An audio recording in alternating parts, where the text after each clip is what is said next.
пречистителна станица за вода за пиење со намена E1.5 инфраструктури на водоснабдување, односно станица за пречистување и дезинфекција, административна зграда во катастарска општина Тработивиште во општина Делчево, е изработена во основа на член 94 став 4 од Законот за градежно земјиште, Правилникот за степенот на уредување на градежното земјиште со објекти на комуналната инфраструктура и начинот на уредување на висината на трошоците на уредување во зависност од степенот на уреденост, както и врз основа на член 59 став 13 од Законот за градење. Ова одлука е потребно да се приложи во самата постапка за издавање на одобрение за градење за административната зграда, која што ќе биде во функција на станицата за пречистување и дезинфекција на вода за пиење во Тработивиште. Благодариме на разлагањето. Отварам расправа по точка број 9. Дали некој има разбор? Бидејќи никој не го разбори, затварам расправата по оваа точка, истата е ставам на гласање. Гласаме за усвојување на предлог одлука за ослободување од плаќање на надоместок за уредување на градежно земјиште за изградба на пречистителна станица за вода за пиење со намена E1.5 и инфраструктури на водоснабдување, станица за пречистување и дезинфекција, административна зграда, катастарска општина Тработивиште, општина Делчево. Кој е за? Против? Нема, воздржани нема. Констатирам дека точката е усвоена со 14 гласа за. Благодарам на вниманието.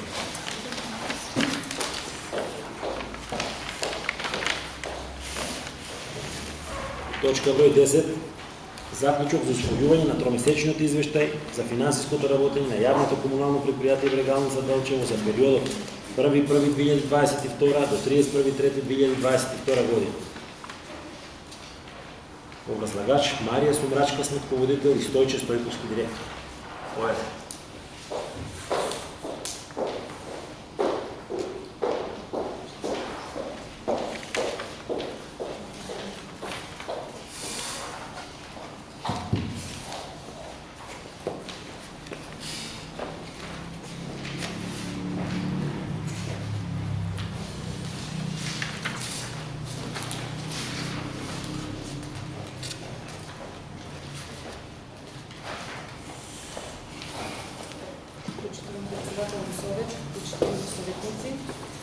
Тромесечниот извештај за финансиското работење на јавното комунално предпријатие се однесува за првиот квартал изработењето на предпријатието и истиот е изработен согласно меѓународните сметководствени стандарди за финансиско известување кои што важат во Република Македонија. Овој извештај содржи 3 партиципативни делови кои што изразуваат финансиски показатели кои што директно биле реализирани од вршење на основната дејност на предпријатието. Билансот на успех е финансиски извештај за финансиските текови, т.е. финансиските приливи и одливи во определен временски период.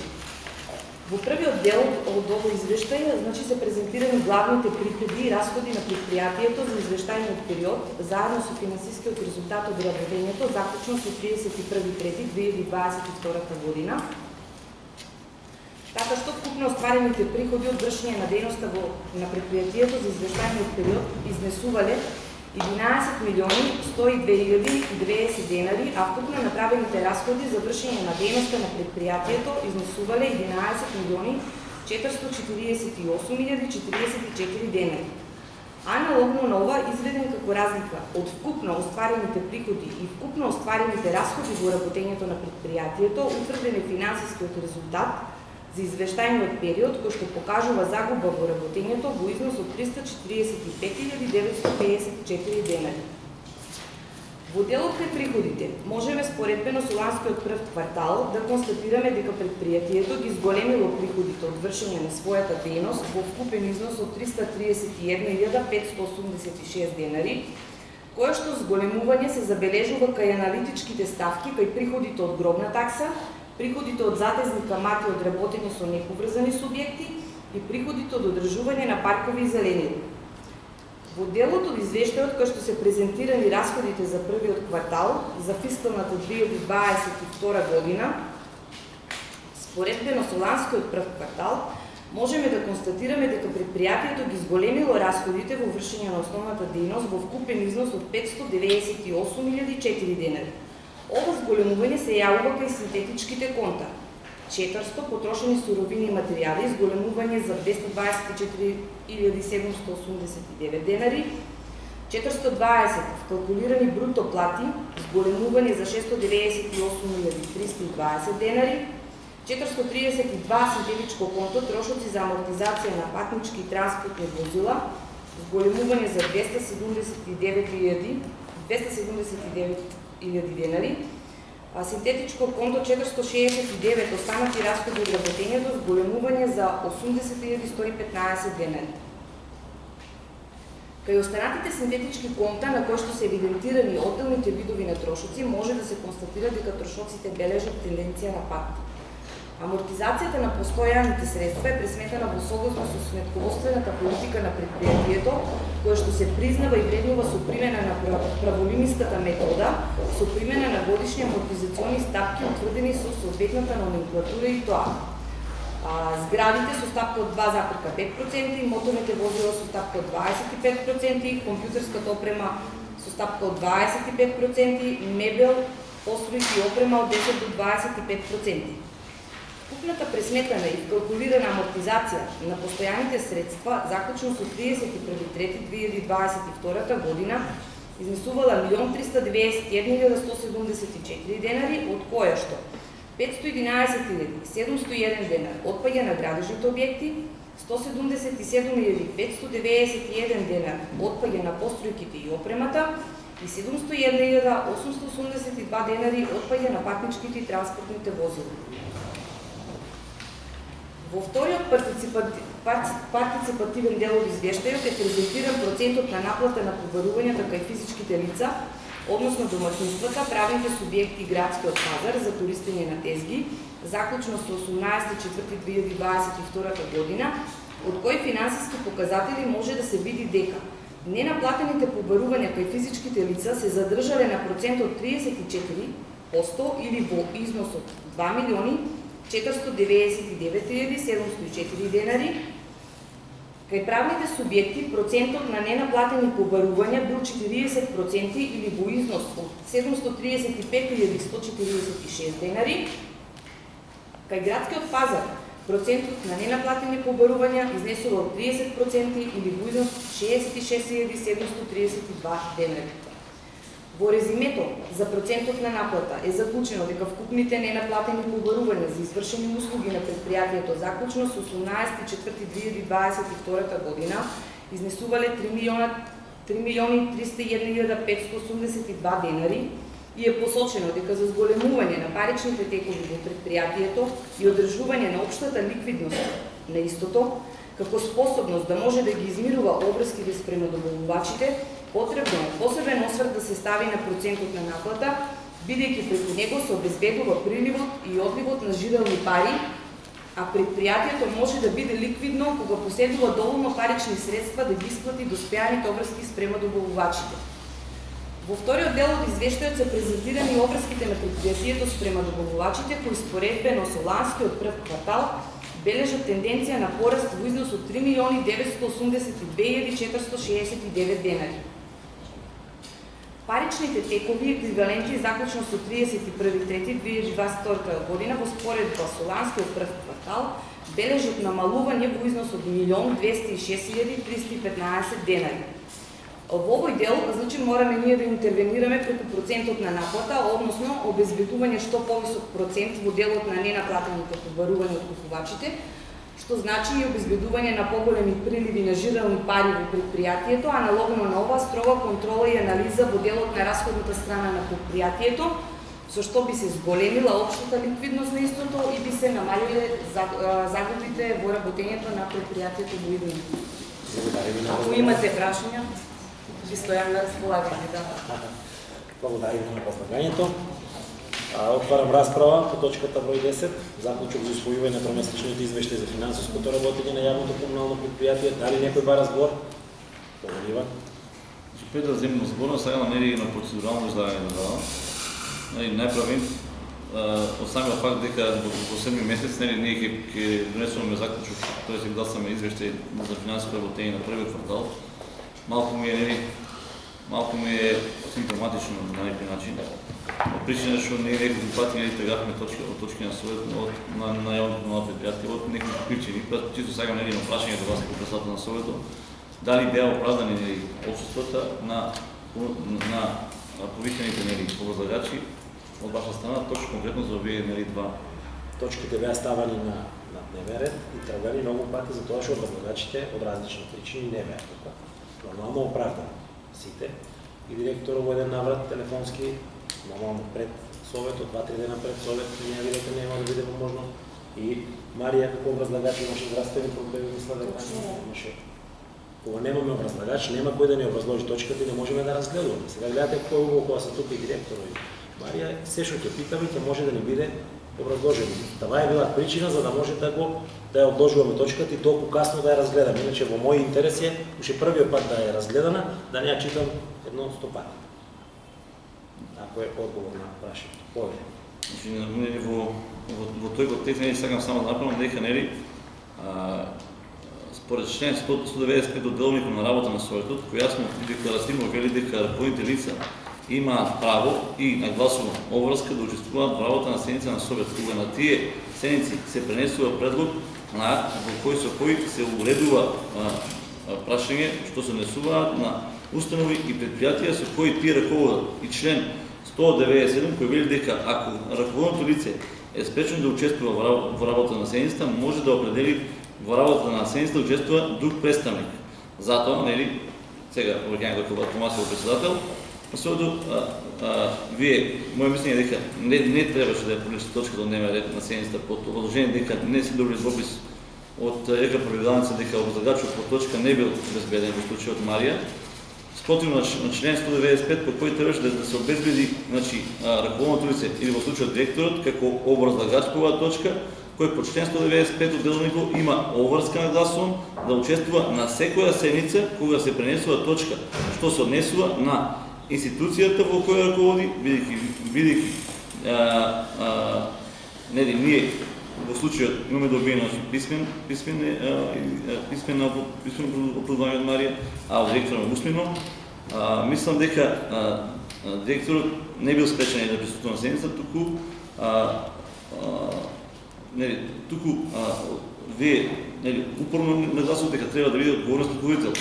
Од таа причина, чисто едно барање кон Советот и кон вас како председател, да работиме согласно член 195 од деловникот, бидејќи ръководните лица на институциите се законски заставници на истите, а не одговорни ръководители, а доколку ръководното лице листи согласно член 197 од деловникот, дека нема да може да присуствува на совет, истиот да назначи друго лице како представник на институцијата за образлагач на таа точка.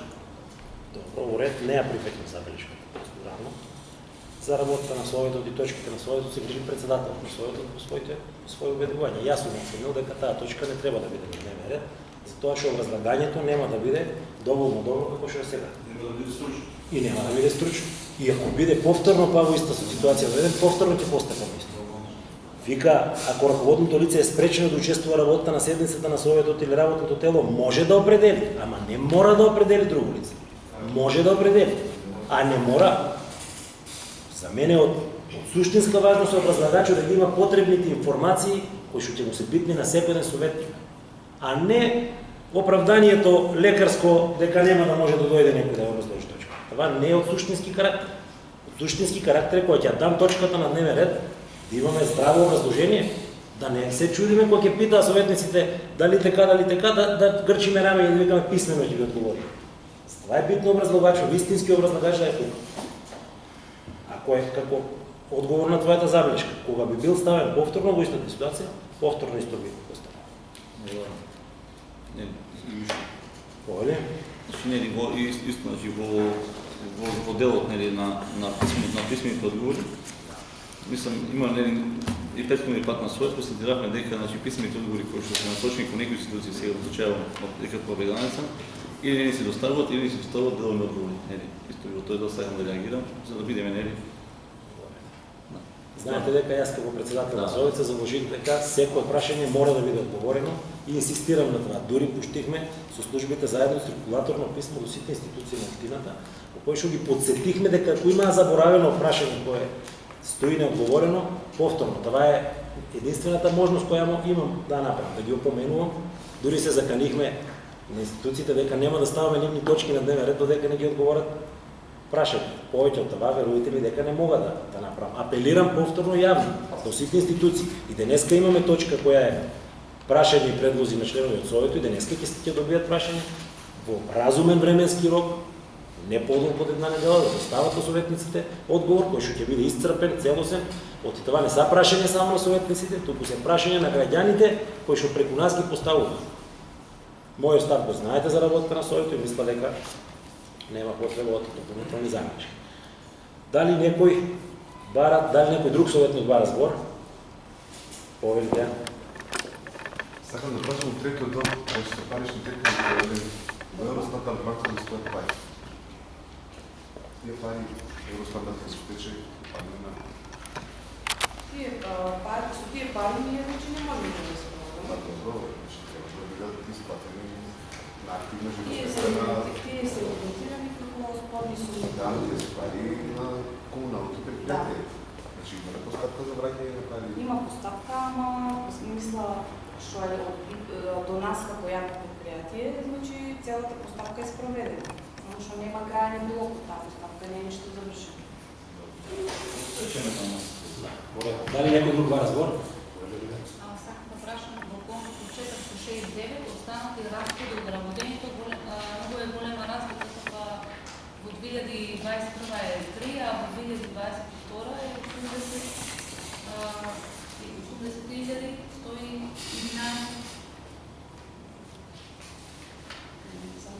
Значи, во расходите, значи конкурс 469.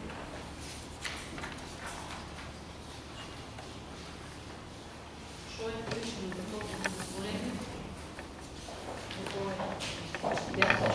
Останало разходи од работењето е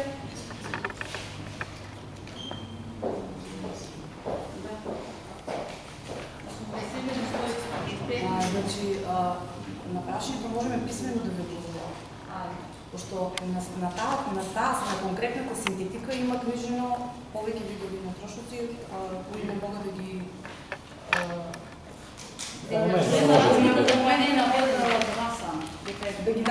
да ги образложат по видови. Дека во претходната година е помалена, а сега е 100% зголемена.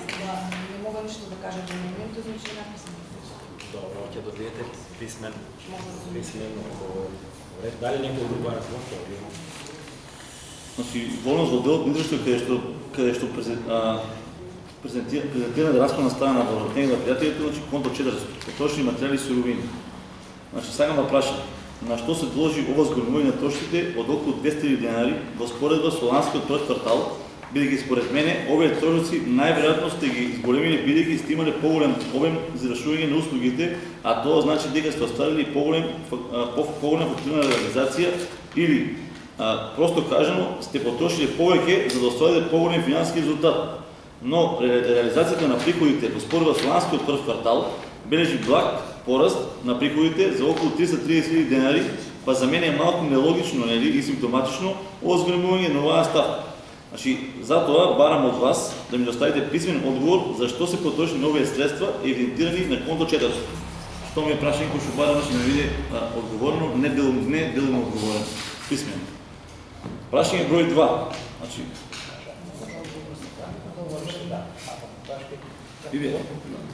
прашање број 2. Значи, во делот од извештајот каде што презентира расходна страна во вработењето на предпријатието или конто 420, значи бруто плата бележи пораст најверојатно како резултат на зголемување на минималната плата во износ од 18.000 денари. Овој трошок заклучно со 28.2.2022 година неспорно имал карактер на фиксен трошок, но сега веќе со донесување на новиот закон за минимална плата добива варијабилен карактер кој јавно комунално предпријатие Граѓанец од Делчево на годишно ниво би го чинило околу 4.800.000 денари. Дополнителни средства што треба да се обезбедат за исплата на плати за вработените. Од тука моето прашање, значи која менаџерска интервенција, пошто види тука и директорот е присутен, че која менаџерска интервенција, значи вие како директор ќе ја преземете за да го амортизирате негативниот ефект од ова зголемување на овој трошок врз билансот на успех на предпријатието во наредните 3 квартали за 2022 година, односно дали сте размислиле од кои расходни ставки, тука и наставното видите да ви помогне, ќе скратите за да предизвикате понатамошно зголемување на загубите, што што е презентирано од овој извештај за првиот квартал, кој е повеќе очигледно е дека и година ќе расте доколку не направите добра финансиска анализа со која би се спречили овие понатамошни загуби. Секунда. Прашањето е поставено, но имаше повеќе прашања. Во првиот дел поглавува советникот писмен одговор. Меѓутоа, ако сте спремни, вие снимате дека може да одговор. Значи за синтетика 400 мога да дам одговор, значи има книжено тука повеќе видови на трошоци. Најголемиот трошок кој што е евидентиран на оваа синтетика е за набавка на хемија за третирање на водата за пиење во филтер станицата во Требовиште, односно за алуминиум сулфат и хлор во износ од 208.853 денари. Тука имаме најголемо зголемување. Значи, зголемувањето се дължи затоа што во минатите години овој реагенс го набавуваме сукцесивно. Зависно, 3 тони, 6 тони. Сега го набавихме целите количини на почетокот на календарската година, за да имаме резвано, пошто имаме, значи, моменталната состојба на пазарот не е сигурна и бевме дали во наредниот период добавувачот ќе ги испорача количините. Затоа ги набавихме сите количини за да сме обезбедени за цела година. И затоа трошоците се заголемени по тој основ. Значи, најголем расход е направен во првиот квартал. И алуминиум сулфат и хлор се набавени реагенси за цела година. А предходните години набавуваме сукцесивно, по 3 тони, по 6 тони. Сега и набавихме сите количини за да сме се обезбедени, не да може да има некои турбуленции на пазарот, пошто тоа е реагенс кој се обезбедува во пространство. Во Македонија не Това е во однос на првото прашање. Второ прашање имаше, насочено е конкретно до директора или до...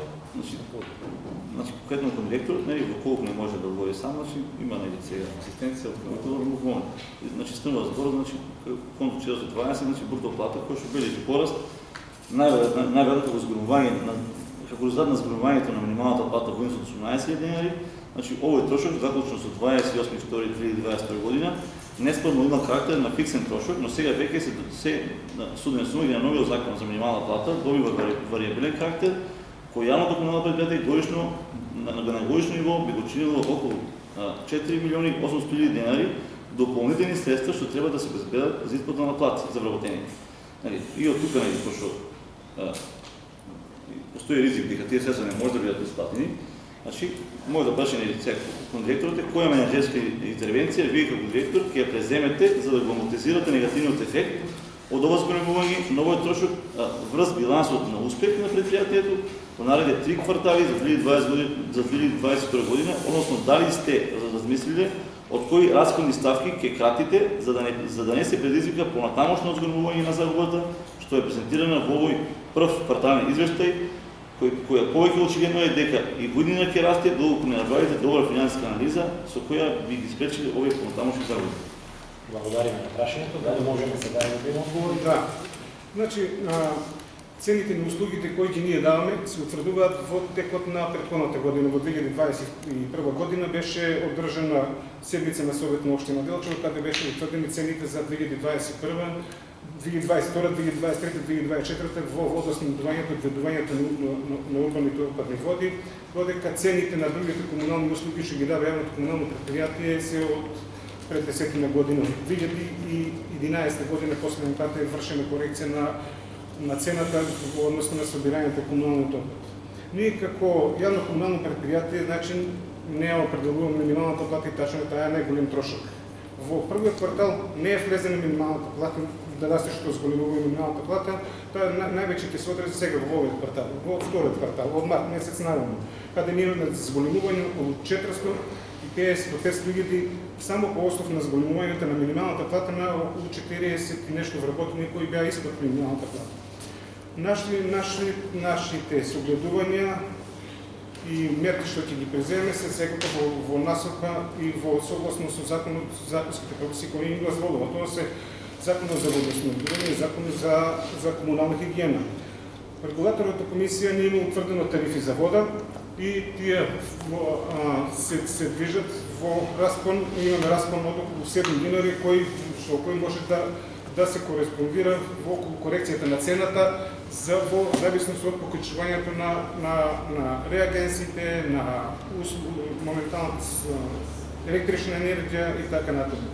Значи дека ние ќе отпочнеме постапка, секако ќе се има јавна расправа, ќе се дојде и до комисијска расправа овде пред Советот на општина Делчево, ќе се отпочне на постапка за коригирање на цените во согласност со решението издадено од регулаторна комисија за енергетика, во со кое би се одобрила финансиската состојба во зависност од расходите.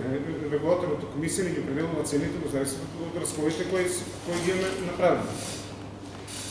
Тоа е во таа насока што се однесува за комуналниот отпад, исто така, овде може да се кажем дека ние имаме цени кои се веќе 10-11 години, ние имаме населени места кои плаќаат за комунален отпад по 100 денари. Значи оваа цена е веќе неиздржлива при цена на гориво од 100-110 денари. Значи дека Советот, ако мисли ново јавно комунално предпријатие да ги дава сите услуги, да биде економично и да го обстане, треба заеднички да седнеме и да најдеме решение да се определи една цена која е пазарна цена, не социјална цена, пазарна цена. Додека има некои социјални категории, значи Советот може да си донесе одлука с кои социјални категории ќе бидат ослободени од некои давачки. Во однос на излагањето на директорот, само сакам да нагласам дека, јас мислам дека лично нагласив кои расходи вие ќе ги скатите. Од излагањето на директорот, јас колку што разбрав, ние имаме излагање за приходите, т.е. за цените на комуналните услуги, на цените на водоснабдувањето. По самото излагање, тоа морам да го коментирам, пошто ако ние во прв квартал имаме загуба од 370.000 денари, малку не, ако продолжиме со истото темпо на работење, ние на крај на година да имаме негде околу 1.500.000 денари загуба. Ние на крај на година ќе треба да гласаме извештај со 1.500.000 денари загуба, ако не се направи интервенција или пократење на расходите, или во оскорбувањето на цената на како што разбрав. Да. Значи, чекате малку. Завршиле со това? Да. Повреди. Хвала, председателе. Значи, едно мое само укажување на кратко, од кои разходи се кратат, ако може да кажа малку само интервентно. Значи, на конто 400 потрошени материјални суровини, рекуваме дека најголем дел што имаме еднообно зголемување на каде агенциите. Тие агенциите, кои што знам, како што рекува возлагачот, набавени се за цела година. Значи, во вториот квартал нема да имаме трошок од тие агенции. Значи, може од това конто да се крати. Благодарам. Јас што запишав тука, таа ставка колку е 200 и колку е? 208 милиони. 208 милиони. Значи ние од този дел, добро, мислам, пак имаме закон, некаде од 150 денари во прв квартал. Тоа значи пак ако се биде константно да се големува, загубата ние, имаме 1.500.000, имаме 1.300.000 денари за кога на крај на година. Това е видување, ние не треба да заедно да видим да најдеме начин да помогнеме и рецеме комуналното предпријатие и има луѓето таму што работат. Да не дојдеме ситуација комуналното предпријатие за некои месеци да не може да исплати плати и да плати придурни си на самите работи. Тука ми е идејата на излагање, да не се дозволиме од таа причина да не се одржи против града, да немаме средства за гориво, да немаме средства за амортизација на возилата, да немаме средства за набавки на нови материјали за одржување на паркови. Мислам, тој дел ми е таков, што ние ако само изголемаме цените на водата и на комуналните услуги и на одржувањето, че ние само придаваме конкретно на граѓаните, за да ги покриваме загубите на предпријатието. Мислам, това е мој видување. Само за генерално наставање и големувањето на това. Значи, реплика разходната страна. Значи, реплика на координатор на Советче група на ВМРО да помане. Не може да ги гледаме сега имаме негативен финансски резултат од 300 и колку илјади во првиот квартал. Значи, не може да претпоставиме дека и вториот квартал ќе биде толку, и третиот ќе биде толку. Значи, од ланското гледање, со гледување на кварталните извештаи, сите три квартални извештаи беа со загуба, па на крајот третиот беше со позитивен финансски резултат. Мисли ли некој квартал беше со позитивен финансски резултат? Некој квартал беше со позитивен финансски резултат. Не може да се знае точно кој беше. Значи, не можеме ние така да ги планираме. Сега ако имаме 370.000, значи може да имаме вториот квартал, може да имаме позитивен финансски резултат, третиот може да имаме два загуба. Значи не може така да ги планираме работа. Морам да реагирам сега, што сум познат директно. Ще имам координатор на всички група на съда, значи мислям малко непрофесионално да дадат излагане, че имаме ние транспарентна информация на явно програмно предприятие, къде ще отпеки и във втория на квартала ще имаме останалото компания на разходи. Аз съм се потрудил да го проверям, иначе не помня, че не малта плавна се прави да става на там. Имам со факти, вие можете да ги отворите, значи моментално извършите, що е пеке втория квартал извършите. На явно програмно предприятие хиляди константно се сголемува разходи. Значи на нас точно на дневен ред ни квартален извършили за първия квартал. Ние не можем да правим анализа на втори квартал. Когато дойде втория квартал, ние той ќе правим анализа. Не може да правим ние правим молбе, дискутираме за втори квартал, а сега се навраждаме кој ќе биде за втория квартал. Исто забелешка на излагањето на координатор на съветничката група на СДСМ, значи како што иде трендо на покачување на цените на сите енергенси, много е логично дека во иднина таа загуба ќе порасне за толку за колку ќе биде покачувањето, односно падо на стандарда. Така да може би 10-20% ќе се зголеми това. Сега ќе кажете хипотетички. Да, меѓу това ние мораме да го предвидиме това, на време да вклучиме алармо и директорот да си земе работата како што треба да си ја земе. Значи не за 6 месеци пак речеме. Ланската година имаше финансиска инекция от владата и на някакъв начин се анулира загубата. Кой знае сега дали имаме таква е? Или пак ќе удариме по джебо на граѓаните, пак ќе измислиме някакви давачки. Сметам дека не е коректно, ако имаме услови това да го направите, сега да го направим. Значи председател, че са пар речика на съветник Косашко. Пак е нахуй. Значи ние разгледаме квартални изпишни за пръв квартал. Не може ние сега да дискутираме, що ги биде за втор квартал, за трет квартал. Не е точка на дневен. Добре. Да дадем сбор. Ако много различни теми се бяха четнако, да дадем сборния директор, да ни обясни, че трябва да обясни, после да не отворим дебатите. Тук първо съветникът ще дебатираш, ако има информации. Информациите нека си ги задържа за себе, тия за несерелевантни информации, кому ги дава, значи информациите се оди во извещаите. Што се днесува до кратењето на разходната страна, сега ќе ти кажем дека е скратено секаде каде што се може. За време од кога по-належниот период имало по 100.000 денари за патни и студени трошоци, сега имаш 800 денари за студени трошоци. Од 200.000 за репрезентации имаш 38.000 за репрезентации. Значи сите трошоци каде? Не може да трошиш ти дека од набавка на суровини, со што ќе работиме, со што ќе третираме водата. Значи непродуктивните трошоци ни сламени на нула, минимум. И сега не може ти дека, видиш, не сме направени анализа. Тачно дека во наредниот период има зголемување на плата. И ние го тоа знаеме дека ќе има зголемување. И кажа дека јавно дека се зголемува на платата има 500.000 денара месечно. Значи ние фактурираме месечно околу 2.800 денара за услугите за водоснабдување и собирање на комунален отпад, а само по основна плата имаме 2.770.000 денара.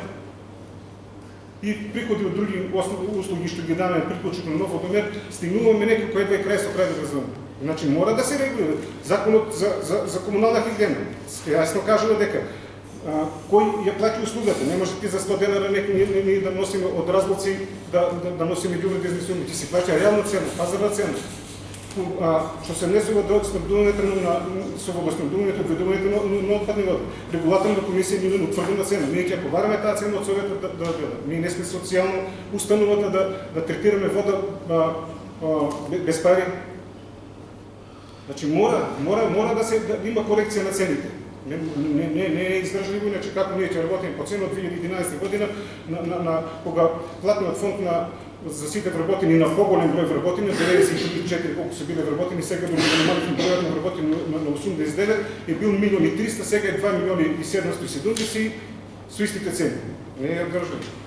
Затоа... Добро, Овеливан. Само на завршния до директор, значи полност на тоа кој ми ги дава на мен информациите, мислам дека малко е... Мене ми е, така, знаеш, смешно ми е, пошто јас мислам неколку кажа дека на мене ми земе информациите значи од вашиот сајт. Сега вие кој директор да имате увид кој ми го прави сајтот, кој ми ги туре на нас информациите на сајтот, да ги вечат информациите од сајтот. Тој сајт не е на општина Делчо или не е на фудбалски клуб Барселона, тоа е сајтот на јавно комунално предпријатие. Јас ги влечам од таму значи информации. Тие се информации од вас дадено, од вашето јавно комунално предпријатие, не се дадени од некој друг. Од таму ги влече. А во на тоа дали ми се допада ги одговори, не ми се допаѓа, тоа е индивидуално право сега. Или ми се допаѓа одговори, не ми се допаѓа. Јас имам право да реагирам, како и сега друг советник што се на таа маса. Тоа е бонус на овој дел од прашањето. Дали много негативен финансиски резултат од работењето на радница ќе повлијае сотетно време да продолжи на исплатата на платите на работените, доцнење на платите на работените? Сигурно. Дали ќе Да. има Да, влијание? значи додека ако значи не извршиме ние корекција на услугите што ги даваме, да си ги наплаќаме ние услугите со законот што ни ги дозволува, ние сигурно дека не може да се соочиме со фактот да не ги исплатиме платите. Не може 2 милиони и 800 фактурираш, а да исплатиш само за плата. А струја, а горива за овие возила. Добро, повелива. Значи, народно излагање, значи, ние во делот на извештајот каде што се презентирани обврските на идентитетот, гледаме дека споредено со 31.3.2021 година или подочно првиот истиот квартал од минатата година, значи, вие како директор со вашите менеджерски одлуки за една година сте изголемиле краткорочните обврски на идентитетот за околу 4,5 милиони денари. И со тоа континуирано со рокови на валута на плаќање ги намалувате парични текови во предпријатието кои сега би може да значат решение за намалување на основната финанска разлика со зголемување на бруто личниот доход. Значи во тој дел моето прашање е следното. Што направите за овие дополнителни 4 милиони денари за временски период од една година и како овие набавки се одразија позитивно на работењето на јавното комунално предпријатие кога 2021 година ја завршите со негативни финански резултат, а и во првиот квартал од 2022 година продолжувате да работите со загуба. Тоа ми прашање. Значи во изминатиот период јас на вашите успешни директори, како директор на јавното комунално предпријатие, изплатив долг од 9 милиони денари, кој беше долг само по основ на неплатени данок за додадена вредност, данок на добивка кон управата за јавни приходи и околу 500.000 денари на исплатени трошоци кон вработените кои имаше пресуди. Што се однесува до овие трошоци, значи јавното комунално предпријатие има набавено ново комунално возило кое е за собирање на комунални сметки и кое го исплаќаме на рати. Возилото е купено на 18 месечни рати. Благодариме. Сашко Бојле? Не знам. Да. Забелешка само на директорот, значи стално во неговото излагање се спомнува претходните директори. Убаво речи координатор, работиме на темата извештај квартален прв во 2022. Имаме загуба, план за решавање на таа загуба и така натаму. Значи сега нема ништо да се враќаме пред коњи веќе 5 години директор. Сега не можеме да ви пред обврските пред 10 години што сега дори па некои и тие обврски па пред 20 ги плаштал. Значи конкретно нека се задржи на темата, да даде насоки или план или идеја како излезе од таа финансиска ситуација. Добре. Забелешката е да се оди кон образлагање кој ќе ни каже колку се излезнал финансиската загуба, да не се навраќаме, веројатно спомнува за тоа што во катастрофална ситуација го затекол предпријатието и провалува да анулира долг од 9 милиона. Надевам се дека тие 300.000 няма да се проблем при анулирање на таков висок долг од 9 милиона. Релативно гледање и беше Темата е квартален извештај, да дискутираме до сите советници. Апелирам да дискутираме околу тромесечниот, значи кварталниот извештај. Да не влечеме паралели многу надалеко, за брзо ќе имаме и втор извештај. Ќе е јасно на дека